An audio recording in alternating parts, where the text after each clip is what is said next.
بسم اللہ الرحمن الرحیم۔ اللہ کے نام سے شروع جو بڑا مہربان اور نہایت رحم کرنے والا ہے۔ رحم دل پری۔ پرانے وقتوں کی بات ہے، کوہ کے قریب ایک ملک پر ایک رحم دل بادشاہ حکومت کرتا تھا۔ اس کی رحم دلی اور انصاف پسندی کی وجہ سے رعایا اسے بہت پسند کرتی تھی۔ اللہ تعالیٰ کا دیا یوں تو اس کے پاس سب کچھ تھا، مگر کوئی اولاد نہ ہونے کی وجہ سے وہ اور اس کی ملکہ ہر وقت اداس رہتے تھے۔ ایک دن ملکہ محل کی کھڑکی سے شہر کا نظارہ کر رہی تھی۔ اس نے دیکھا چند سپاہی ایک بوڑھے آدمی کو مار رہے تھے۔ ملکہ نے کنیز کو حکم دیا کہ سپاہیوں اور بوڑھے آدمی کو اس کے حضور پیش کیا جائے۔ ملکہ کا حکم کون ٹال سکتا تھا؟ فوراً سپاہیوں اور بوڑھے آدمی کو ملکہ کے سامنے حاضر کر دیا گیا۔ ملکہ نے دیکھا غریب بوڑھے آدمی کے کپڑے پھٹے ہوئے تھے۔ اس کے جسم پر جگہ جگہ زخموں کے نشان تھے اور ان زخموں سے خون بہہ رہا تھا۔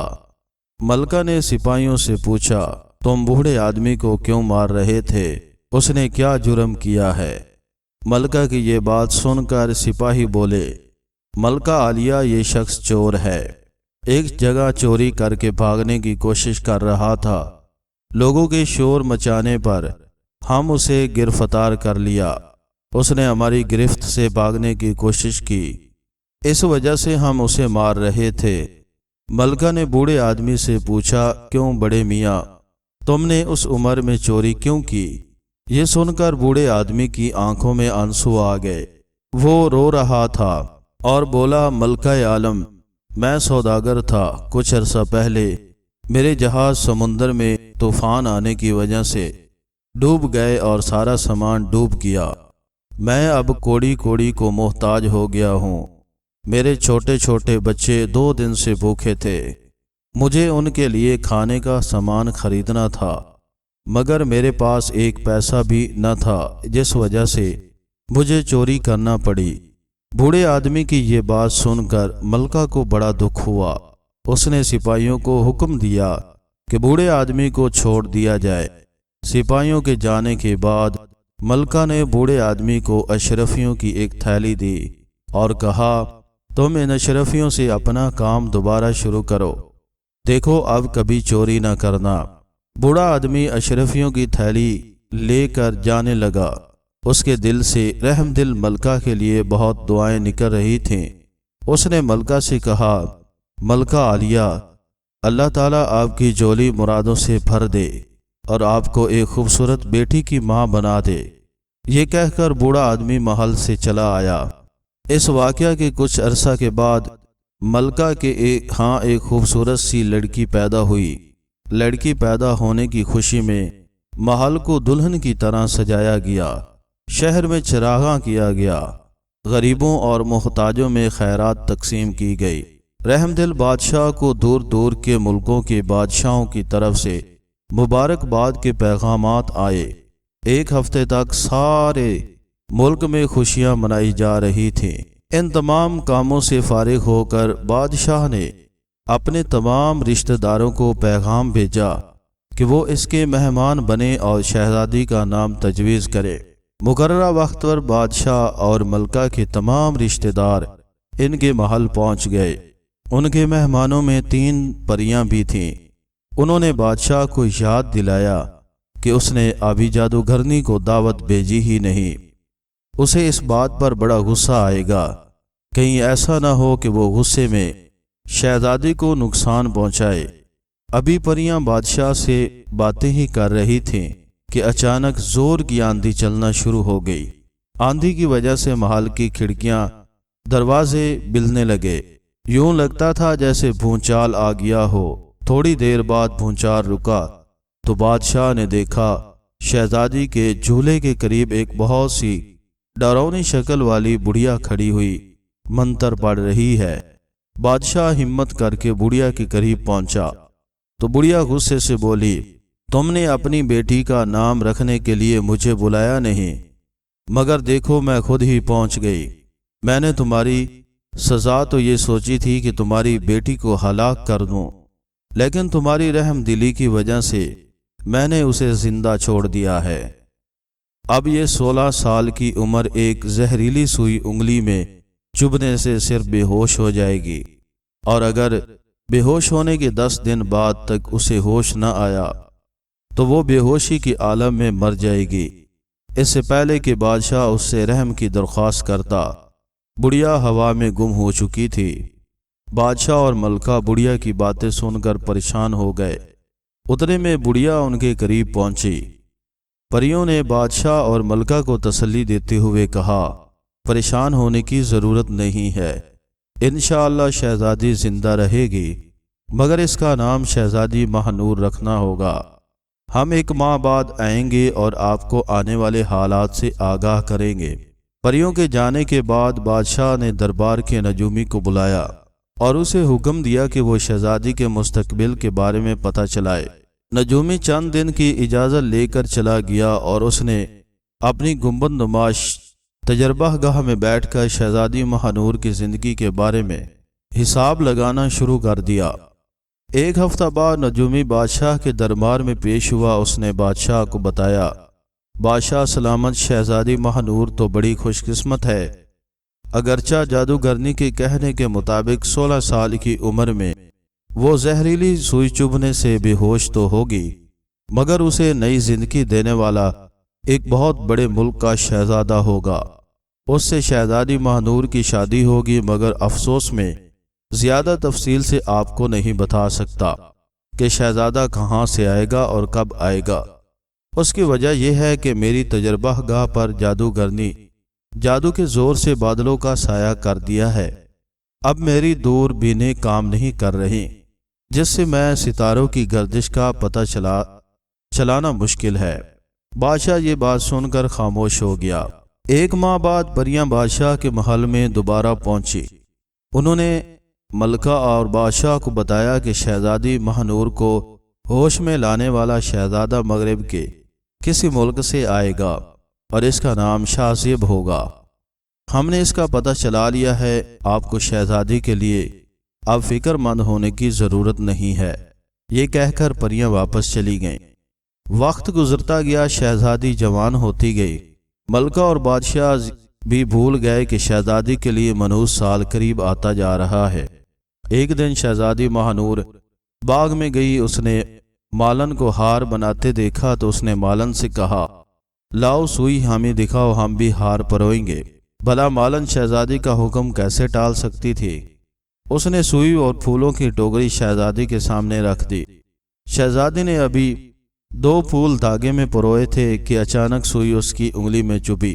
وہ ہائے ہائے کرتی مری کہتے ہوئے زمین پر ڈھیر ہو گئی۔ محل میں کہرام مچ گیا، تمام مصروفیات ترک کر دی گئیں۔ چند لمحوں میں خوشی کی جگہ افسردگی اور افسوس نے لے لی۔ ملکہ اور بادشاہ نے جب یہ خبر سنی تو وہ غم سے نڈال ہو گئے۔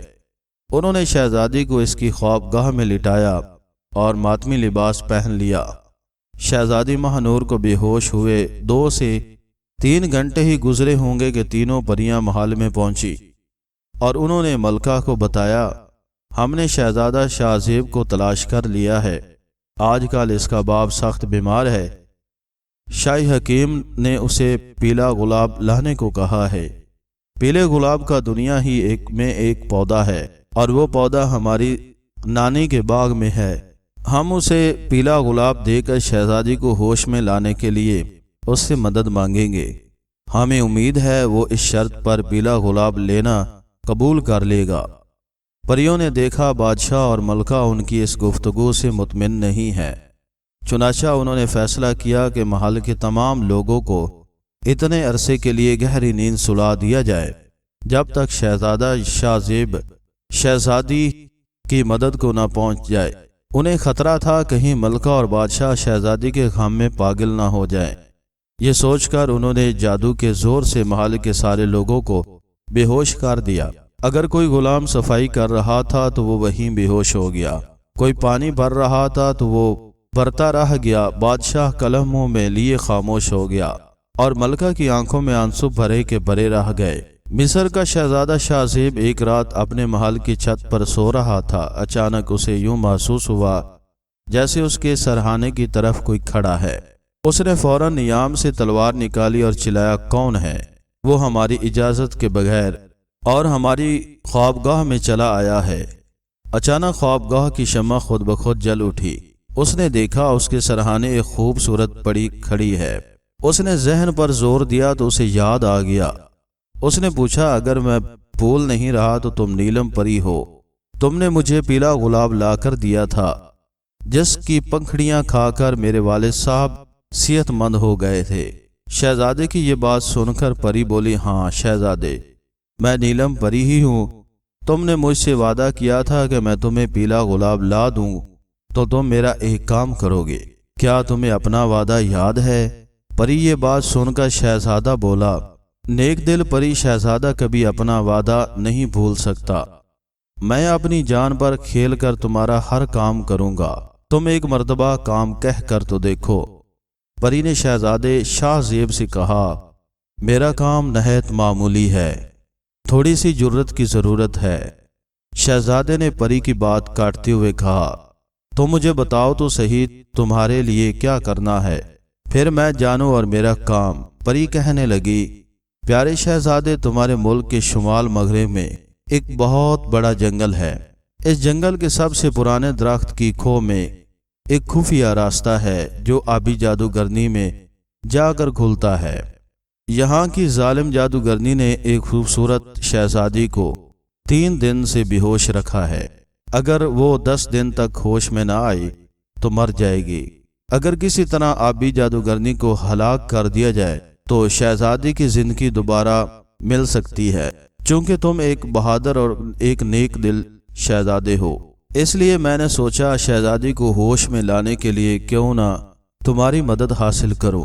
ویسے یہ وعدہ ہے کہ اگر تم آبی جادوگرنی کو ہلاک کرنے اور شہزادی کو ہوش میں لانے میں کامیاب ہو گئے تو تمہاری شادی شہزادی مہنور سے کر دی جائے گی، جو دنیا کی حسین ترین لڑکی ہے۔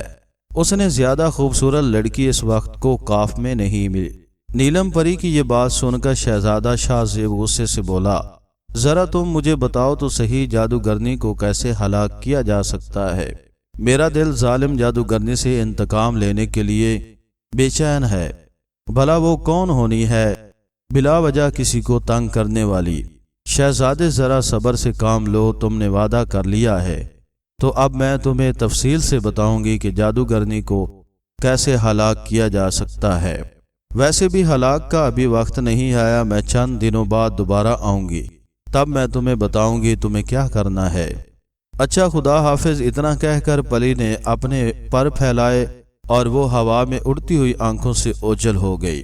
وعدے کے مطابق نیلم پری جب دوبارہ شہزادہ شاہ زیب کو ملی تو اس نے شہزادے کو ایک بنسری دیتے ہوئے کہا، بہادر شہزادے، جب تم درخت کی کھو میں داخل ہوگے تو تمہیں انتہائی خوفناک اور ڈراؤنی آوازیں سنائی دیں گی۔ بے خوف و خطر اس راہ پر سیدھے آگے کی طرف بڑھتے چلے جانا۔ جب تم 1 میل کا فاصلہ طے کر جاؤ گے تو تمہیں ایک درخت کے ارد گرد بہت سے سانپ ریگتے ہوئے دکھائی دیں گے۔ اس جگہ تم اس بانسری سے کام لینا۔ بانسری بجاتے سارے سانپ مدہوش ہو جائیں گے۔ اس درخت پر ایک پنجرے میں نیلے رنگ کا طوطا بند ہوگا۔ تم پنجرے میں طوطے کو نکال کر اس کی دائیں ٹانگ مروڑو گے۔ آبی جادوگرنی ابھی ٹانگ پکڑے تمہاری پاس پہنچے جائے گی۔ وہ تمہیں خوفزدہ کرے گی، طوطا حاصل کرنے کی کوشش کرے گی، مگر خبردار تم اسے طوطا کسی قیمت پر نہ دینا، بلکہ اس کے سامنے طوطے کی گردن مروڑ دینا۔ طوطے کے مرتے ہی آبی جادوگرنی بھی مر جائے گی۔ اس کا طلسم تباہ ہو جائے گا اور شہزادی مہنور بے ہوشی ختم ہو جائے گی، مگر وہ نیند سے اس وقت بیدار ہوگی جب تم اس کا نام لے کر پکارو گے۔ شہزادے نے پری سے پوچھا، رحم دل پری، یہ تو بتا دو کہ میں شہزادی مہنور تک کیسے پہنچوں گا؟ شہزادے کی یہ بات سن کر پری بولی، جب جادو نگری تباہ ہو جائے گی تو وہاں ریگستان رہ جائے گا۔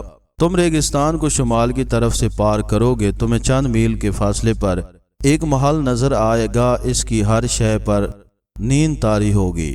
جب تم محل میں داخل ہوگے تو شہزادی ماہنور کی خوابگاہ کا راستہ تمہیں معلوم ہو جائے گا۔ تم ماہنور کو آواز دو گے تو وہ نیند سے بیدار ہو جائیں گی۔ اس کے جاگتے ہی سارا محل دوبارہ ہوش میں آ جائے گا۔ اچھا میں اب چلتی ہوں، تم پیر کے دن سفر پر روانہ ہو جانا۔ کسی بھی مشکل کے وقت تم مجھے قریب پاؤ گے۔ پیر کے روز صبح سویرے شہزادی نے اپنے والدین سے اجازت لی اور وہ اپنے گھوڑے پر شمال مغرب کی طرف روانہ ہو گیا۔ مسلسل 6 گھنٹے کا سفر طے کر کے شہزادہ ایک ایسے جنگل میں پہنچ گیا جسے چاروں طرف سے بڑے بڑے تنوں اور لمبی شاخوں والے درختوں نے ڈھانپ رکھا تھا۔ درخت اتنے گھنے تھے کہ سورج کی روشنی بھی وہاں تک پہنچ نہیں پا رہی تھی۔ شہزادے نے جنگل میں پہنچتے ہی سب سے پرانے درخت کی تلاش شروع کر دی اور بالآخر وہ ایک ایسے درخت تک پہنچنے میں کامیاب ہو گیا جس کا تنا کم از کم 10 فٹ چوڑا تھا۔ اس میں ایک دروازہ بھی بنا ہوا تھا۔ دروازے کے باہر ایک بورڈ پر لکھا ہوا تھا آبی جادو نگری۔ اس کے ساتھ ہی ایک کھوپڑی بنی ہوئی تھی جس پر خطرہ بنا ہوا تھا۔ اس بورڈ کو پڑھ کر شہزادہ 1 منٹ کے لیے رکا، پھر اس نے اپنے وفادار گھوڑے کو تھپکی دی اور کہا، غازی مرد ظلم کا مقابلہ کرنے کے لیے تیار ہو جاؤ۔ یہ کہتے ہی اس نے گھوڑے کو ایڑ لگائی اور تیزی کے ساتھ جادو نگری میں داخل ہو گیا۔ درخت کی کھو میں داخل ہوتے ہی اس نے چاروں طرف شیروں، چیتوں اور جنگلی جانوروں کے چیخنے کی چنگھاڑنے کی آوازیں سنی۔ اچانک اسے نیلم پری کی باتیں یاد آ گئیں کہ آوازوں سے بالکل نہ ڈرنا۔ نیلم پری کا خیال آتے ہی اس نے گھوڑے کو تھپکی دیتے ہوئے کہا، پیارے ساتھی، ان آوازوں سے کیا ڈرنا، یہ تو تمام نکلی ہیں۔ یہ کہہ کر اس نے گھوڑے کو سر پر دوڑانا شروع کر دیا۔ اس نے جیب میں ہاتھ ڈال کر اطمینان کر لیا کہ بنسری موجود ہے۔ آدھ گھنٹے بعد وہ ایک ایسے مقام پر پہنچ گیا جہاں ایک درخت کے ارد گرد بے شمار سانپ موجود تھے۔ اسے درخت کی ایک شاخ پر نیلے رنگ کا طوطا پنجرے میں بند نظر آ گیا۔ شہزادے نے مزید تاخیر کیے بغیر بانسری بجانا شروع کر دی۔ اگرچہ شہزادہ بانسری بجاتا نہیں جانتا تھا، مگر اس نے محسوس کیا کہ سانپ بانسری کی آواز پر مدہوش ہوتے جا رہے ہیں۔ یہ دیکھ کر اس نے گھوڑے کو ایک لمبی جست لگانے کے لیے تیار کیا۔ اس نے ایک طویل چکر کاٹ کر درخت سے کافی فاصلے سے گھوڑے کی بانکیں کھینچی۔ گھوڑے نے ہنہنا کر ایک چھلانگ لگائی، وہ درخت کے نیچے پہنچ گیا۔ شہزادہ شاہ زیب بنسری بجاتا ہوا گھوڑے پر کھڑا ہو گیا۔ اس نے پنجرے کو درخت پر سے اتارا اور اس کا دروازہ کھول کر طوطے کو باہر نکال لیا۔ طوطے نے اس کے ہاتھ میں آتے ہی کہا، پیارے شہزادے، اگر تم مجھے رہا کر دو میں تمہارا احسان زندگی بھر نہیں بھولوں گا۔ طوطے کی یہ بات سن کر شہزادہ بھول گیا کہ وہ یہاں کس مقصد کے لیے آیا ہے۔ اس سے پہلے کہ وہ طوطے کو آزاد کر دیتا، اس کے کانوں میں نیلم پری کی آواز آئی، شہزادے کیا غضب کرتے ہو، اس کی دائیں ٹانگ مروڑ دو۔ اگر تم نے اسے آزاد کر دیا تو اپنے ساتھ مجھے بھی مصیبت میں مبتلا کر دو گے۔ نیلم پری کی آواز سنتے ہی شہزادے نے طوطے کی دائیں ٹانگ مروڑ دی۔ ٹانگ مروڑتے ہی ایک زبردست آندھی چلنا شروع ہوئی اور شہزادے کو اپنے چاروں طرف سے ایک بار پھر خوفناک آوازیں سنائی دینے لگی۔ آندھی کے رکتے ہی ایک کیڑی ڈراؤنی شکل والی بڑھیا شہزادے کو اپنے سامنے کھڑی دکھائی دی۔ وہ شہزادے کی منتیں کر رہی تھی، شہزادے طوطے کو آزاد کر دو، میں شہزادی کو ہوش میں لے آؤں گی۔ مگر اب شہزادہ اس کے جال میں پھنسنے والا نہ تھا۔ اس نے زور لگا کر طوطے کی گردن مروڑ دی۔ طوطے کی گردن ٹوٹنے کی آواز کے ساتھ ہی جادوگرنی ہائے میں مری کہتے ہوئے زمین پر گری اور اس کے جسم میں آگ لگ گئی، اور اس کے ساتھ ہی ایک زبردست گڑگڑاہٹ کے ساتھ ساری زمین ہلنے لگی۔ گڑگڑاہٹ کی آواز اتنی تیز تھی کہ شہزادہ بے ہوش کر گر پڑا۔ جب اسے ہوش آیا تو اس نے اپنے آپ کو اور گھوڑے کو ایک ریگستان میں پڑا پایا۔ ابھی وہ شمال کی سمت تلاشی کر رہا تھا کہ نیلم پری اس کے قریب آ کر کھڑی ہو گئی اور اس نے ہاتھ کا اشارہ کیا۔ اشارے کے ساتھ ہی شہزادے کو یوں محسوس ہوا جیسے وہ ہوا میں تیر رہا ہو۔ چند لمحوں کے بعد وہ اس کا گھوڑا اور ایک محل کے دروازے پر کھڑے تھے۔ شہزادہ محل میں داخل ہوا تو وہ دیکھ کر حیران رہ گیا کہ محل میں گہری خاموشی طاری ہے۔ یوں محسوس ہوتا تھا جیسے یہاں کوئی موجود ہی نہ ہو۔